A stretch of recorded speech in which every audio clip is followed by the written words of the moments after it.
Hello, this is the Live Well podcast and I'm your host, Hilary Rose. We are back. It's season 2, episode 1, and I'm so happy to say that we have none other than Lyra on the very first episode. Oh my goodness, this woman is a force of nature. I saw her live. She's incredible. What a singer, what a songwriter, what a performer, but also it's like being at a comedy act. She is hilarious. So I was so thrilled that she came on board for this interview. You know, my dad said to me once, and it really has stuck with me. I'm still learning to accept it, but it's stuck with me. Is like, not everyone is going to like you. Not everyone is going to like your music. And that's okay. Yeah. And it is okay. And opinions, I'm all about an opinion. Oh my God, by God, do I have one? But like, I suppose it's when something is so personal to me, I'm scared that people come like, Jesus, a load of shite. What was she on about? This is her moment. I'm like, oh my God, kill me now. Mm-hmm. That's what makes me so nervous. We chat about everything. We chat about her origin story, growing up in Bandon, having massive aspirations. We talk about her first experiences in the industry, which weren't all positive. We talk about her creative writing process. And we get into some other stuff like costumes and thigh-high boots and what it all means. You're going to love this chat. It's fun. It's refreshing. She's amazing. Here we go.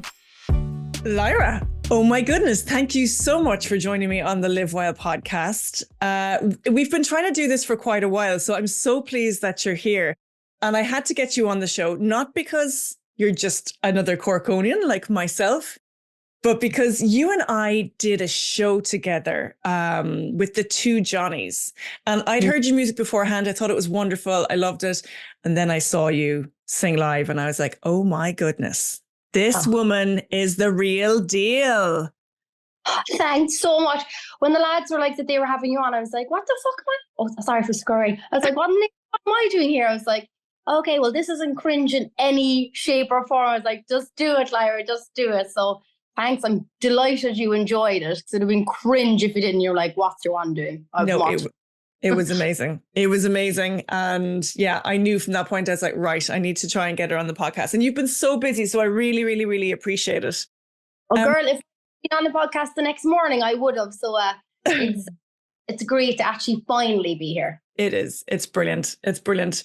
I love talking about people's origin stories, so to speak. So like yours started, I believe, in Bandon, of all places. I go down there now and they don't even know who I am. I'm like, hi guys, it's me. I'm back. Walking around for value.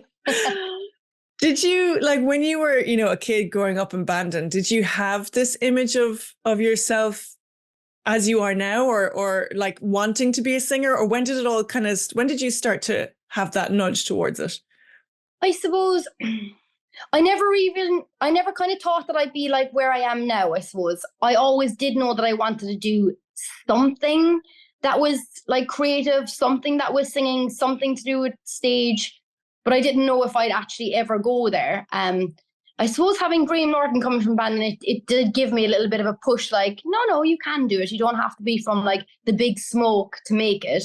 So I suppose that kind of did give me a little nudge, but it's actually quite late on when I started writing music is when I really decided this is going to be like my time now, because like there's so many good singers out there, and I'm sure like you have plenty of them in your family, like whenever there's like a lock-in or something like that, everyone's singing, you're like, Mary, I didn't realize you had such a good voice. So like just having a good voice wasn't going to cut it for me. Like my mom's a great singer, my sister's a great singer. So I was like, I have to have another string to my bow. So I suppose once I started songwriting and I decided I really enjoyed it and people were actually liking it, that's when I was like, okay, let's give it a go. Let's see how this bears out for me. What age were you when you started songwriting? Well, like silly songwriting, probably about 10, because my mom and dad actually split up. We're probably one of the first people in the village to have split up parents. They're like, oh, look at that family. The mom and dad don't live together. We're like, we're fine. We're happy. We're grand. Get over it. But so my dad used to go back and forth to Waterford, where he's from, and we used to make him little tapes. So he worked in the lab, so we always had one of those like little recording things. So we'd always nab it off and like make tapes and be like, hi Dad, this is us. We're writing a song for your journey down to Waterford, and we just make up random songs. So like me and my sister used to do that for ages. Some of them actually weren't too bad for kids, like. But I suppose I wrote Emerald about, well, it seems like when God was the boy, but I think it was around 2015, I'd say. Wow, yeah. So like it was a long time ago. And I decided to write it for my nan because she was very worried about me going into the music industry. She was like, girl, you're not going to be able to afford a knickers for yourself. Would you cop on? But luckily I shop in pennies for my knickers, so it's not that bad.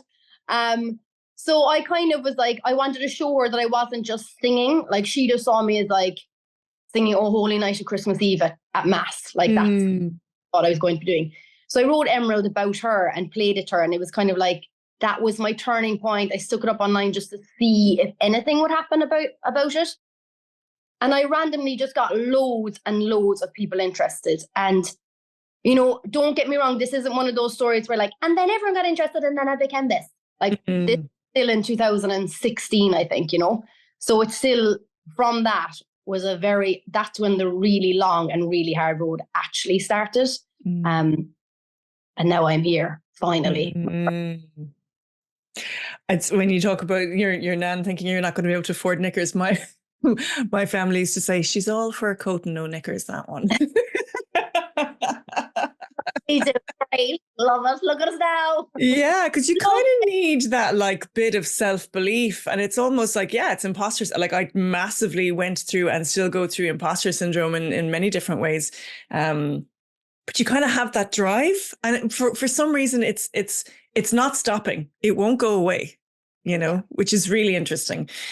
Yeah. It feels like, and you're saying, you know, here you are now, because it does feel like at the moment you have this massive momentum behind you. And it's really wonderful to see.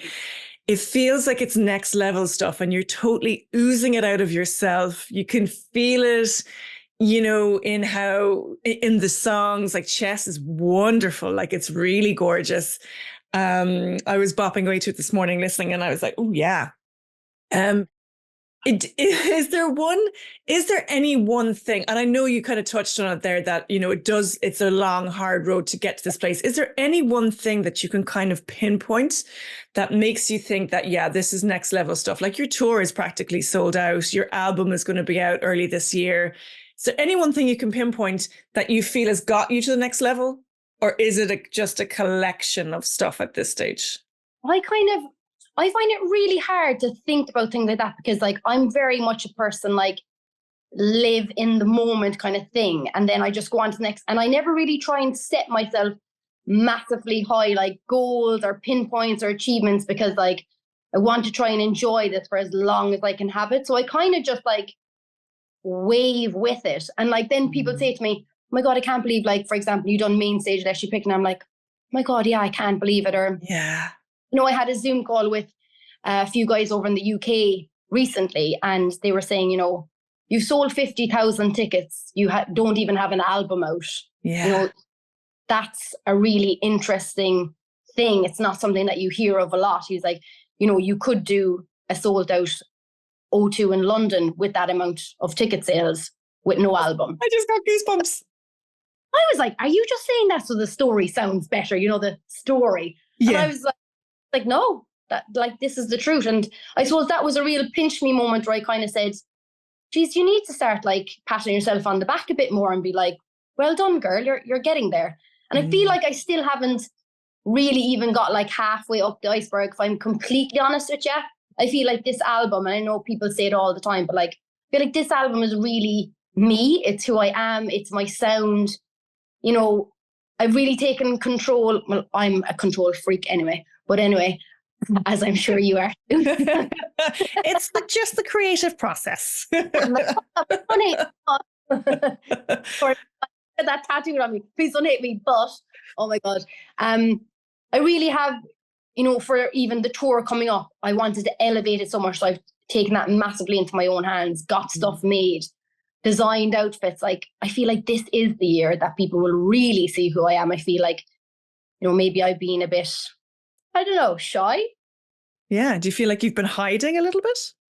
Yeah. And I suppose I've been hiding a bit, and I've been like maybe a bit scared to like step out there because I kind of had this feeling of momentum, which scares the living life out of me that I'm having now. And I had it just before COVID. And I felt the kind of same, that I was ready to explode out. And like, I had just done my first sold out Irish tour that was obviously a lot smaller tour. I wasn't doing 22 days, but it was still my first Irish tour. It sold out. Things were coming. The album was getting made. And I had that feeling that it was going to happen. And then obviously it didn't happen because we all went into lockdown for 2 years. So I kind of get scared now that I have the feeling again. But instead of, I suppose, meeking away from it this time, when I came out of lockdown, I felt very uncomfortable. I know we all had social anxiety. I didn't feel like I knew who I was. Loads of people had taken off on like TikTok and social media, and I'm just not that kind of artist. I'm shocking at social media.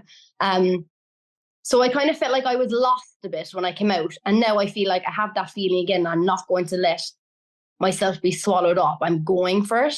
And I'm so excited because, you know what, whether it works or not, I tell you one thing for nothing, I'm going to have a fantastic 22 shows. And I am so proud of my album. And I love the way it looks. Like, it's bloody gold. I mean, I swear to God, my label came over and they were like, so what colour vinyl are you going for? And I was like, gold. And they were like, of course you are. The most expensive one to get. Your one's going gold. I was like, never get another album again. I want to have a gold one hanging on my book. So yes, I love that. Let's talk about the fear that you're feeling, like right beforehand. Like, dive into that a little bit further. Like the feeling that you had, you know, before it was about to happen in 2020, and this same feeling that's coming up for you again. Like, let's dissect that a bit. What's going on there, do you think?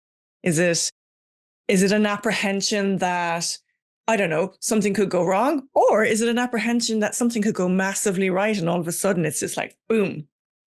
I suppose it's kind of that stuff could go massively wrong. Like, I'm just living and praying that it will go massively right. But I'm always like, I suppose, verge on the side of like, I suppose, what if the worst happens? What am I going to do? Because if the best, I don't really have to worry about the worst because it's not there. So I suppose I do get nervous of thinking, what are people going to think?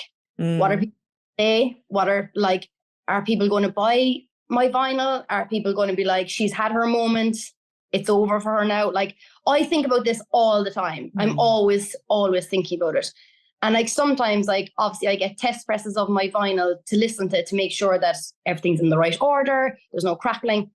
But the day I got it, it took me about 3 hours to actually like put it on, because the anxiety of just like, this is it now. And if there's something in here that I don't like, I can't do anything about it. But I suppose it's just, I don't know. I've worked so hard on this album, like so hard. Some of my darkest secrets are in there.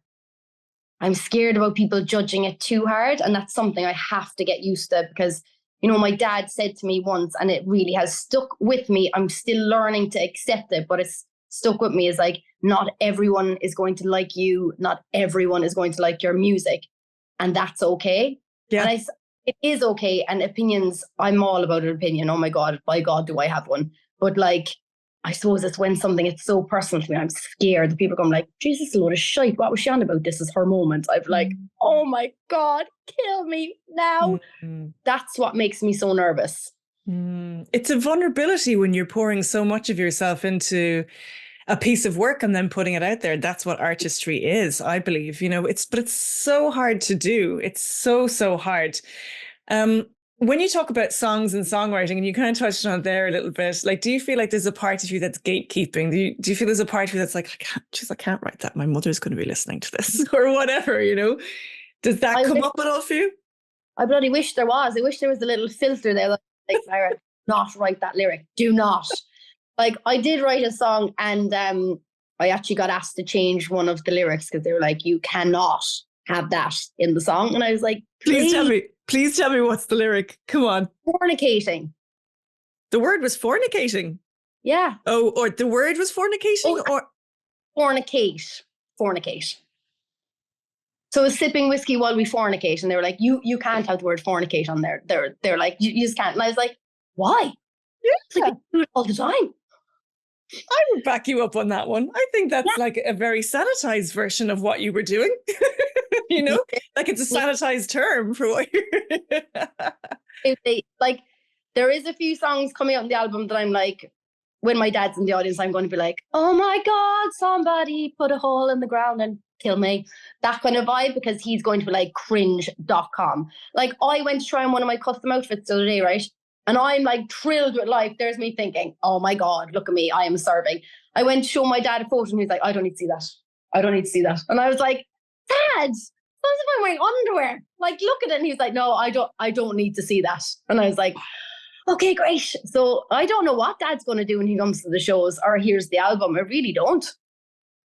It's so cute. It's so cute. And like let's go back to the songwriting as well. Again, like what do you feel are your biggest inspirations for your songs? Like where do they come from? It's just from me and my life, like all the tracks. Every song that I put out and every song that I will put out is about me. And as egotistical as that sounds, I really do have to be able to really dive into that time, that place, that feeling, and be able to put it through with the melody and the lyrics and even like the production of the song. It's a massive thing for me. I cannot, for love nor money, I've tried plenty of times of like going into a room full of people and everyone were like, so I have an idea, I think this, and then I have to get up and sing it. I just can't do it. My heart isn't in it. I don't feel like I sound like myself. And then like when you go to sing them outside the studio, you never feel like you're ever telling the story properly because it's not your story to tell. Like, so I really have to make sure I go into like where I was, what was happening there and then, and really relive it. You know, I know people be sick to death of hearing about my big breakup. Like my first real heartbroken, like, oh my God, my sister collected me at the airport. There was like snots flying. I was gone, dumb, and young. I thought my life was over. There's a lot about that in it. And like, there's the first ballad that I ever was able to write that wasn't a really angry one. And, you know, there's a lot of vulnerability in there. Like, I didn't want the relationship to end. I didn't end the relationship. So there is a lot of like, please love me in my album that like, you know, when I was writing it, there was people that were like, well, why don't you turn it around as if like, you know, you're the empowering woman. I was like, but right now I'm not. I don't want the breakup. I want him to love me. So I have to write that way. So wow, that's just how it goes. But then there is a banger in there, probably one of my favorite songs. Yeah. Called Queen. And that's when I really came out the other side. And I was just like, that's it now. I don't need no more men. What's it called? Sorry, we missed it on the audio there. It's called Queen. Oh, Love yeah. her. Oh, yeah. Even the name. Be my own queen. It's a little snippet for you there. Love it. No Love it. But also when you talk about the vulnerability, I always think vulnerability is an absolute superpower. You know, it is. For you to lay yourself bare and say, no, this is the truth. This was my truth. And I have to express that. And even if I do sound vulnerable and I think that's a superpower to be able to do it. So fair play that you embraced it. I mean, I did listen to it on the album first time and I bawled my arse off. And I was like, okay, I'm not crying because I missed that person, that relationship, because I'm so over it right now. I'm so over it. But it was just, it done exactly what I wanted to do. It brought me back to that day I wrote it. And I was a shell of myself and I could hear it. And I was just like, oh God, I never want to go back there again. So, you know, that's what it needs to be for me. If I listen to the song and I'm like, I'm not emotionally connecting to this in any particular shape or form, then I have not done a very good job. Do you feel like it's almost like kind of a therapeutic session for yourself to be expressing yourself in that way? Yeah, massively. Like there's things that I would write down in a song that I wouldn't dare say. Like I just wouldn't, because I'd be mortified, and I would have, like, when I'm myself and not kind of artistically just being human me, I probably wouldn't have said that things, because I would have been like, you look weak, you sound weak, you need to cop on, or you need to get over it. I would be very much like that. Whereas like when I'm writing about it, I feel like I can let myself say exactly how I feel and say that I'm missing it and say that I'm wanting him back and saying that I didn't want him to break it up with me. But I suppose talking to people, I don't want to say that, because I would be like, I wouldn't want to come across weak, I suppose, you know? So, but now everyone in Ireland can find out I was absolutely weak. You heard it here. You heard it here first, and we're going to broadcast it, and that's going to be it. now you know your massive ego can go through the roof. I wanted you back. Okay. Oh, But now she's a queen. So I'm over it. where does it start with the song? I love artists' process. That's why I'm kind of, coming back to it again. I'm really interested in everyone's process, whether they're, a textile artist or whether they're a writer or a singer, whatever it is.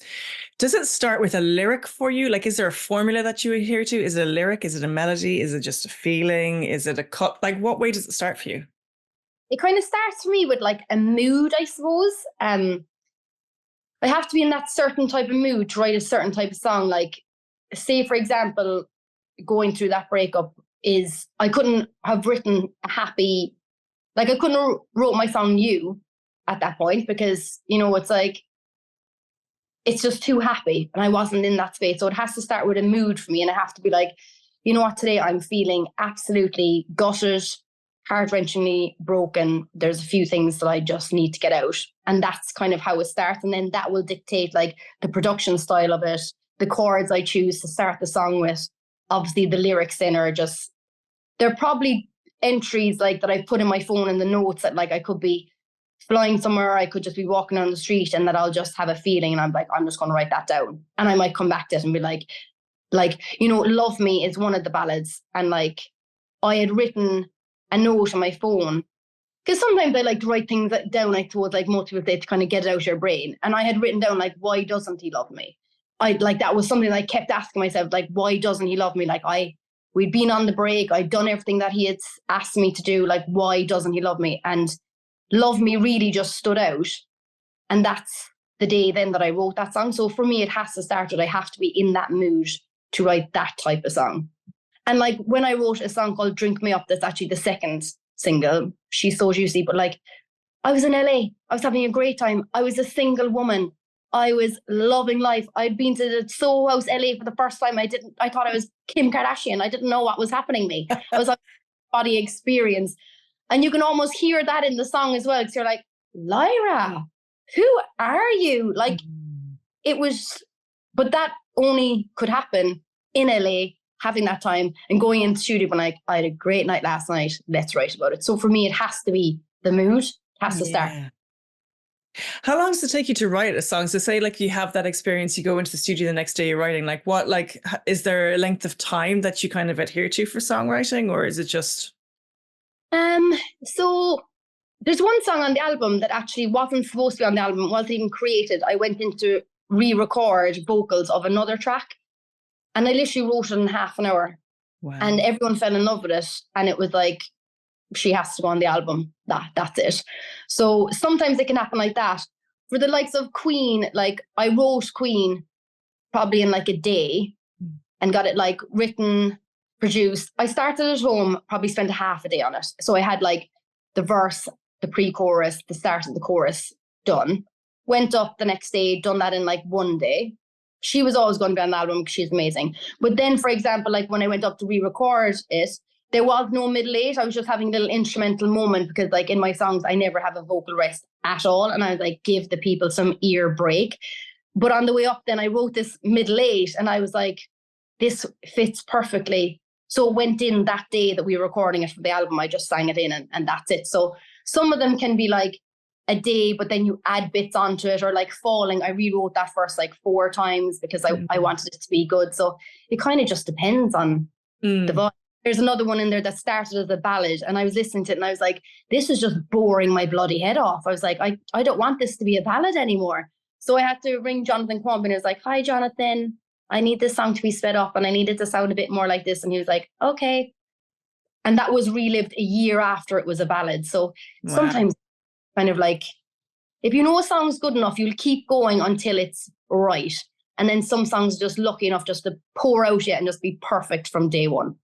But I am the type, I listen to it, I'm like, is that verse good enough for that chorus? Is that chorus actually a verse? And then it needs to have a better chorus. Wow. I love that though. I love that. And like, what's the feeling that you get when you know it's just bang on? Like how does that feel for you? Like, hey, if you're enjoying this episode and you'd like to show your support, if you like, you can buy us a coffee using the Buy Me a Coffee app or online at buymeacoffee.com/livewildpodcast, or just click the link in our show notes, it will take you there.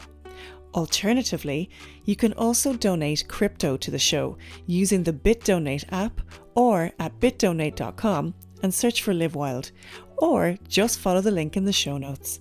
Either or both those donations really help us make the best show possible. And as always, you can like, subscribe, and share the show with your mates or on social media. Thank you so much for your help. Well, I'll normally do something like this. I'm like, like I'll normally be like that in the studio. They know, like anyone who I'm working with will know when I'm vibing. So I'm like, so juicy. And I'm all like this. And they're like, she's gone. She's off. And like, I'll start being like, doing that face that I don't even know what that face is. I'm like, it's supposed to be sexy face, but it's nothing sexy about it. I'm like, stop, girl. That's when you know with me, I'm like, you got it. And when I can listen to it back and I feel every word, I'm like, that's it. Even doing the re-vocaling, when I listen back to some of the songs, it's like, I can hear that I'm disconnecting. We need to redo all the vocals. Like, it's just, and then you know, when you listen it and you're like, oh yeah, yeah. And normally my mouth goes a bit wobbly when I listen. I'm like, and then you know, it's a good one. She's done. People are like, what the hell is wrong with that girl? It's just vibing straight through you. And if it's not vibing, you got to redo it. You have to redo it. Because if I'm not vibing with it, then nobody else is going to vibe with it, really. Let's be honest with you. Well, I think that's what's really important. I always feel like that when I put out work as well. Like if I'm, because people would ask, oh, how do you know if something's working? Or how would you know if it's, when I'm, playing comedy, how do you know if it's funny? I'm like, I don't know if it's funny. But if it makes me laugh, or if I'm in the middle of a performance of something and it feels right, then I have to trust that that's right. Yeah. Whether it makes the cutting floor, or whether it goes into the final cut or not is kind of out of my control, which is a different thing from what you do. You have more control over that.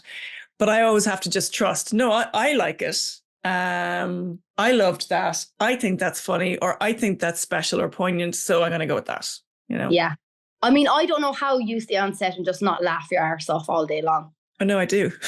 Oh my God, I would love that so much. I mean, if you ever need somebody to shite sing at a pub scene, I will sing as bad as you want. I'll wear like my best atrocious outfit. I will do whatever you need me to. I'll sell fish and chips. I mean, I'll do it. We're going to do a virtual handshake. It's on. Yes! Bucket list. It's on. Oh my God. I'm dead. Between that, betting with Beyonce, they were the only two things really. So one's done. What was the other one? Obviously, I'd love to do a duet with Beyonce. I mean, I'd love to just say ooh in one of her songs, or just, I don't know, just anything. She is. I just think I've loved her for a very long time. And it's very easy to go, oh, well, she's a commercial artist, blah, blah. No, she's not. She's a genius. She's absolutely genius. She reinvents and reinvents and reinvents. And I've seen her live, and oh my God, the set list is like 45 songs. She's dancing her barnacles off. She's serving every look. She's giving us everything. Everything. I saw her years ago. I'd say it was about 10 years ago that I saw her, and I was blown away by it. For me, it's always like, if I see an artist live, it kind of is, it solidifies my love of them. I'm like, okay, if they're the real deal and it's not just on the album, then that's it. She was mind blowing. Now, I missed the Renaissance tour. I would have loved to have seen that. I would have traveled for it. It's such a shame it didn't come to Ireland, but I think she's incredible, and she's really incredible. I loved about her is that when I watched, obviously, I went to the cinema to watch the Renaissance movie, obviously. She said that it took her like 4 years to put this tour together. And like, I really appreciate that she took 4 years to do it, because she wanted to do it right. She wanted to give back to her fans. Like, she's not so much all about her. It's all about the people who she's performing to. And I love that. I think that is so rare. And it's just like, she's not out there just to shake her ass and bring in the cash. She actually wants to put on a show that is fantastic for all of us. And it was. And I love the whole giving back to your fans. I think that's a massively important thing. And I feel like sometimes it's a bit lost. But I feel like every artist, no matter how big, no how small, if you're selling tickets, they're the people that really, really matter, because they're going to buy your music. And otherwise, we're just people who sing. Like, we're really nothing. Like, if I had no fans, I wouldn't have a vinyl and I wouldn't be going on tour. I'd just be a singer.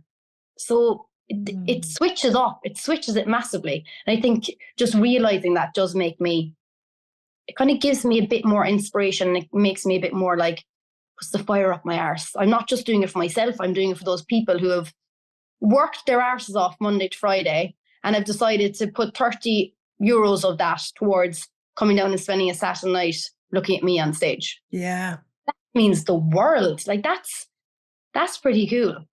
It is. It's an amazing way to look at it. Do you feel any pressure with that? Yeah, I do. Like, I definitely do. But like, I put the pressure on myself because I'm so, I suppose, because I want them to, every time they come to a show, that know that I have elevated myself for them, so that, you know, I want fans who are, you know, the true fans that want to come to 3 shows, you know, a year, that every time they come, that they're not just seeing the same thing and feel like they're ripped off for their money. Like, I would hate that. So I want to, every time I go up there, try and do something different to kind of entertain them and to make them feel like, oh, I'm delighted she's not giving us the same shit that she gave us the last time. What do you prefer more? Do you prefer more? What do you prefer? What do you prefer more? Which do which do you prefer more? The studio. I'm trying to get the words out. Which do you prefer more? Studio or on tour? On tour. Yeah. It's the best feeling in the world. It is like, I know a lot of artists are like, oh my God, you won't feel anything, like, but you actually don't. Like the hour, an hour and a half is like 5 minutes. And then like you get to meet new people, as in like people who are fans that drag people along. They're probably looking at like, what in the name of God is you on doing? She can't dance today for life. But by the end of it, you're getting a message to them saying, not going to lie, wasn't a fan. My friend dragged me there, but yeah, you're great crack. And I'm like, great. This is the best news ever. I'm like, fantastic. So, you know, things like that. And I suppose now that my fan base is, you know, a lot of younger, impressionable people, you know, I get a lot of messages from moms being like, thanks for standing up there and talking about your cellulite on your arse. And that is now my legs and my arms. And, you know, thanks for normalizing what you look like. And I'm like, that to me is very, very, very important, because as I'm sure you probably know, and a lot of people know, like, I went through hell at the start of my career about how I should look, what I should look like, what I should sound like. So now that I'm getting up and I'm sounding the way I want to sound and looking the way I want to look, to be able to tell people that that's okay, it's worth its weight in gold for me, really. Do you think that's maybe one of the biggest challenges in the music industry? Is like, you talked about not wanting to fit, or being told you had to fit into a certain box. Like, they tried to categorize you into something and you just didn't quite know what that was. Do you think that's one of the biggest challenges? Yeah, it really is. Because, you know, let's be honest, a lot of people who start out in their career, like they're young, impressionable women, guys, they're looking up to people who are professionals, who've done it before, maybe have broken certain artists, who look after artists that inspire them.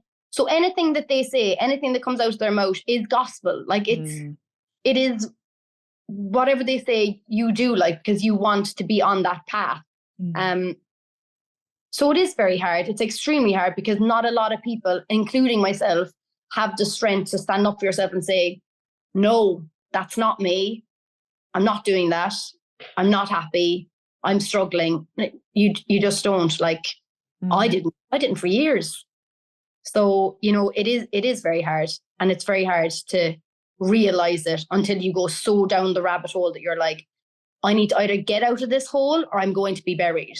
Was something that I couldn't do. I couldn't give up on myself. I wasn't going to lose a battle that I felt like I didn't really have a fair chance in anyway.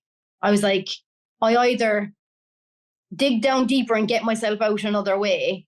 I had to do something. And for me, it was walking away from something that I thought could be career changing, and either making the decision to either walk away now and try it yourself and maybe not get there, or stay here and get there, and God knows what will happen here. And not be happy with it either. Yeah, exactly. And I would have been like a wafer. and I would have been so bloody hungry all the time. Oh God. Oh, that's just so rotten to even think about. It's so miserable and just not worth it. And No. so that's brilliant that you take the bull by the horns and just do it your way. I think it's massively important. Do you think that comes with maturity a little bit as well? For sure, it really does. As I said, I couldn't have done that at the start because I was too naive and I didn't have enough life experiences around me. You know, I know this sounds like it doesn't connect, but for me, I suppose that like I hadn't at that point in my life like lost somebody who I loved so much to death that was like forever, you never see them again. I'd never had that. And I suppose once that first happened to me, I changed so much as a person. And like even things like that, I just living life and life getting a bit harder made me realize how strong I was. And then when I realized how strong I was, it had that effect that I could possibly say no a bit more, you know, and until I was there, I was nobody and I was a yes woman. And I was like, whatever you want, whatever you want, take my soul. Whereas like when your soul gets a bit broken, when you lose, like my nan was the first person that I lost, you guard it a lot more and you protect it more. I couldn't agree more. Yeah, sometimes it just takes those moments in rock bottom for you to go, okay, this is rock bottom. This is a great foundation to start from. Let's go from here, you know. Yeah. And it strips away everything else in those moments. You talked about costume, and I love costume as an actor, obviously, because for me personally, I feel like costume is kind of like the final thing that comes together. I don't feel like I'm fully the character until I'm in costume. Once my hair, makeup done, I've done all the work, you know, and I step into costume, I go, there she is. I'm here now. What's costume like for you? Is it a massive part of the process? And how do you start deciding what costume and what looks that you want because it's looking and sounding to me now that Lyra is fully in control. She is a woman plotting her own journey, you know. So how do you approach costume with that in mind? Well, I love to design my own costumes when I can, or like, you know what I'm doing a lot of actually, and I'm doing some of it for the stores, like I'm buying secondhand clothes and I'm then just like rejigging them myself. Because like, as you probably know, like costume does cost a lot of money, especially what I want. I want everything to have rhinestones on it. Like I want everything to be glitzy. I want jewels everywhere. Like they're like, where are you going, girl? Like, no, that's not going to have your budget, which I get. So I kind of have to think, okay, a lot of people after Christmas sell off all their sparkly dresses. I will buy them secondhand and turn them into leotards and use the bits that I cut off the arses to make gloves. Like, that's fine by me. And the costume and then I'll just accessorize it with like a cool pair of tie-high boots and get obviously my hair isn't in now, but like have all my hair in, and everything then adds up to looking like something powerful and something unique that hasn't cost me a fortune. I suppose for this tour, I have splashed out and got myself some custom made outfits, which I'm so excited about. I could actually pass away myself. I literally could. But I also need to try and keep them like, I love wearing leotards on stage because I don't get absolutely roasting. And I hate when you have to pull them down all the time and you're like, oh my God, like if I wear a skirt, like it's just up around the arse. So I wanted to do that. And obviously I love tie-high boots, are like my favorite thing to wear. So I wanted to incorporate that into the costume. So I've got some like actual bits that go up into the outfits. And I don't know, it's just, I also want the tour to kind of have a kind of a love kind of theme, because I love to love, as you probably know by now. I'm literally like heart on sleeve kind of person. And I love my fans and I love the audience. So, you know, I've got a few things with like love hearts on them and, you know, just little things that people probably won't notice, but I'll know is there for them. It's subliminal messaging for them. Yeah. I mean, my outfits are always uncomfortable and scratch the arse off, yeah. But other than that, it's great. But you look like $1 million. It's great. Once you have that big Bridget Jones knickers on, you're absolutely fine. You're ready to go around any stage in life, I tell you. Okay, we talked about some of the challenges in the music industry. what advice would you offer to, I don't even want to say younger singers. I think there's singers of all ages that are starting out and can start out at any age. What advice would you offer to somebody starting out that really wants to make a go of it and really wants to do what you're doing as well? I think it would kind of be the thing like you never ever have to like apologize for being yourself. And I suppose when I was told that, it really like stuck into me like, if I try and be these characters that everyone wants me to be, something's going to crack at some point. Like something is going to give.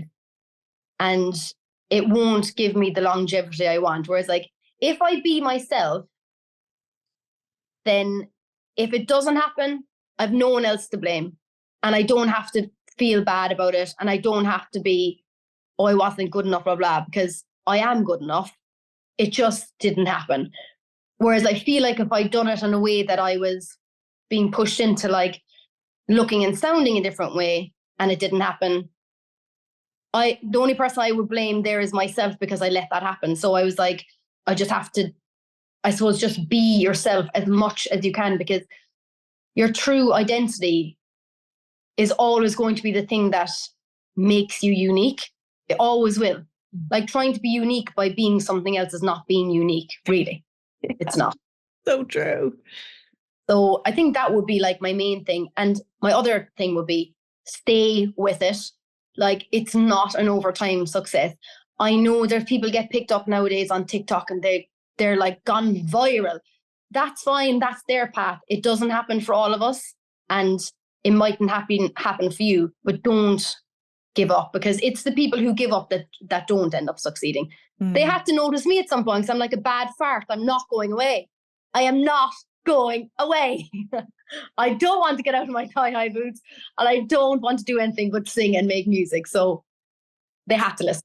Oh my God, I love this. That should just be everyone's motto. I don't want to get out of my thigh-high boots and I'm not going away. Yeah. Just call me Farty McCarthy. I'm around. Oh God, what am I like mortifying myself all the time? I'm like, oh. I love it. I love it. If you weren't singing, what would you be doing? Yeah, I don't really know what I'd be doing. Like what I'd love to be doing is being in the fashion industry and like having my own fashion brand. Like I would love that, but then would I really, I'm not great at like sewing or like knitting or anything like that. So like, I don't know, even though I have heard that some of the greats actually don't sew, they're not seamstresses, they just create the designs. I mean, if that was a woman, then obviously I'd love that. But taking myself out of like the whole creative industry, because I feel like if I wasn't a singer, I probably would completely shun the whole creative industry. I'm like, I can't do that again, ever again. I'd love to be like a forensic scientist or something like that. Ooh. I was actually great at science when I was in school. Shock, horror, horror. I don't know how, I don't know why. Science and music were like my two things. Languages, shocking. I mean, I can barely speak English. So science was great. And my dad was a biochemist. So we were always kind of like reared like the hippies that were like rubbing their armpits with lemons for like antiperspirant. Yes. 100%. I discovered this only recently. Lime. You cut a lime in half if you've no deodorant. Yeah. There Amazing you go. Stuff. Wow. So maybe a forensic scientist. I love a good murder. Like, as in like, I know that sounds really bad. Like, obviously I don't like people being murdered, but like, I love watching true crime and I always get it. Like, me too. Be a good detective or a murderer. Let's hope it's not the murderer. I get told that all the time. Not about the murder, but I get told all the time that I should have been a cop. I get told by cops that I should have been a cop. It's so funny. And I have this thing where I sit down with my husband and if we're watching something, like the first 10 minutes in, I'll press pause and I'll go, do you want to know what's going to happen? Do you want to know who's who and what's what and what's going to happen? And he's like, okay. And every time I'm right. That is pretty juicy. That is a talent. I like it. I do like it. Maybe we share this curiosity gene, you know? Yeah. I like it. So in short, you and I could be cops. We basically. could, yeah. Yeah. And we would be the coolest cops ever. I could create It's you could do all the detectiving in this. Yeah. I'll make you laugh in the background. Actually, you're making me laugh more, so that's better. You have joy exuding from you, and I love it. Oh, it's just so nice. It's so nice. We are coming to close to the end, Lyra. Oh God, I don't want to go back to work. I But I say work, I'm not exactly doing work. I'm planning my tour. Is it really work? I don't know. I feel bad saying work. My friends are like, you look at fashion. It's not a job. I'm like, it is. It's designing costumes, and they're like, whatever, girl. Yeah. you're like, I'm making a living from it though. So yeah, I know. What it's funny, isn't it, when you get to that point of like, okay, this is just me messing around, being creative and looking at stuff on the internet all day and practicing things and rehearsing and and then it's like, oh, but I'm actually getting paid for this. It's such a nice feeling when it starts happening. I love when you talk about earlier about kind of patting yourself on the back and, you know, checking in with yourself about on your journey, your creative journey and how far you've come. I need to take some of that advice and do that, because sometimes I just go, oh, well, you know, it's just a job, and I get a bit kind of worn down by it. But I need to take stock again. This is a very inspiring conversation, Lyra. So thank you. And I'm hoping others are going to find inspiration from it too. Me too, girl. Okay. When we finish up, we always do this thing, and it is called the Live Wild Quickfire Round. Oh, I'm so bad at quick firing. Don't worry. It's just all about you. So don't worry if it goes on, no problem. Even worse. Oh my gosh. These are sweet little questions that I ask everybody. Some people get caught with them and then some people don't, but it's really sweet. Are you ready, Lyra, for your Live Wild Quickfire Round? Ready. Do you believe in magic? No. Oh, sorry. It's okay. It's okay. It's all right. Here's one. What's your favorite song and why? I think it's Take Me to Church Hosier, because it's just so powerful. And then the video is like extra powerful. And it's just a bloody great crafted song. It is. It really is. It's a banger. Have you sang that? Well, you probably sang it personally in your home, but have you recorded that? You sang it live? I used to do a cover of like the XX intro music, but with singing Take Me to Church. And then I suppose when I started getting managed by Caroline Downey, who also manages Hosier, oh yeah, awkward. So I stopped. And it's so annoying because like he is one of my favorite artists, and I feel like people just think I say it because they manage him. Like, no, Newty. I've loved him from afar for a very, very long time. I'm just lucky now to be in the same management company as him. That's it. Wow, it's a banger. But he was probably like, this girl is sweating next to me. He's like, hi Andrew, I'm Lyra, and he knew who I was, but like I was just sweating to death sitting next to him at the wedding. I was like, oh my god, somebody shoot me now. But I love him. He is awesome. He is an awesome artist. I saw him live as well, actually, in Musgrave Park, which was really good. Really lovely gig a couple of years ago. What a voice. Yeah, he has. He has. I'd love to hear you sing that. I think you'd be amazing. You might do it. I think you'd. Oh God, I think you'd rip it apart. It'd be awesome. Lyra, what do you stand for? What do I stand for? Love. I think that's just what it's going to be. I just feel like it's such a healer of everything.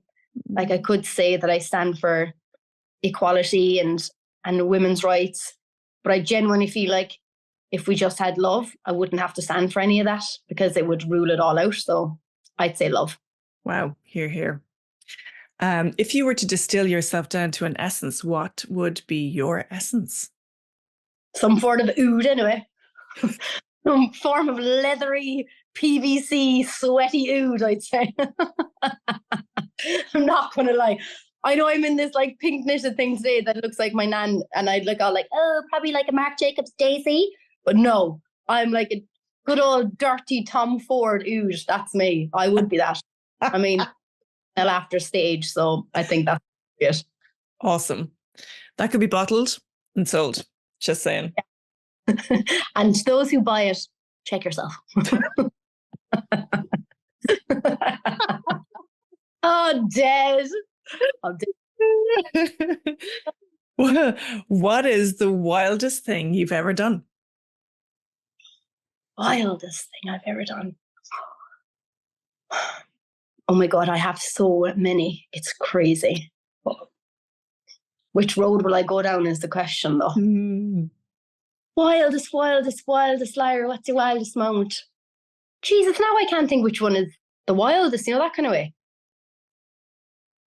Well, this isn't like wild, but I do remember one time we went to an underage disco with my friend.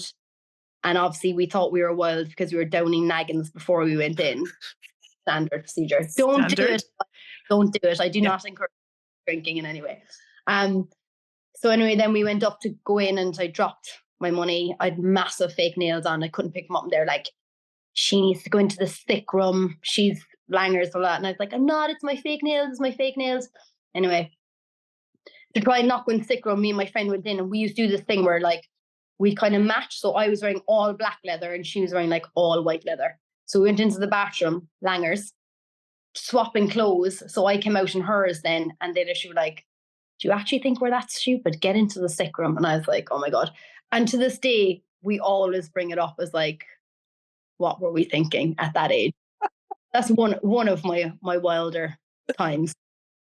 Love it. I get a bit more sensible now that I'm like trying to be this professional pop star. I'm trying to like my 0% fears and I try and keep myself level head because I tell you something, give me an inch and I'll take a mile and there'll be no album for another 4 years. So I'm like, calm down. Rein it in. It in. Yeah, I hear you. What's the one thing you do every day that helps you live wild and free? I don't know if it helps me live wild, but I always have a cup of Barry's tea every single morning. Every morning, without fail. I think I probably have more of a ritual of Barry's tea than I do with my skin care regime. I'm not going to lie. Like I will makeup. Whereas I get up in the morning and it's the first thing that I have, even like when I'm at home. My mom, the first thing she'll bring me into the morning. It's not every morning. I just go home sometimes. She just treat me like a princess and she'll bring me in a cup of Barry's tea all the time. Love it. Just rituals like that. It's very hard to beat Barry's tea. We'll say that. Shout out to Barry's. But shout out to Barry's. The box of Barry's, by the way.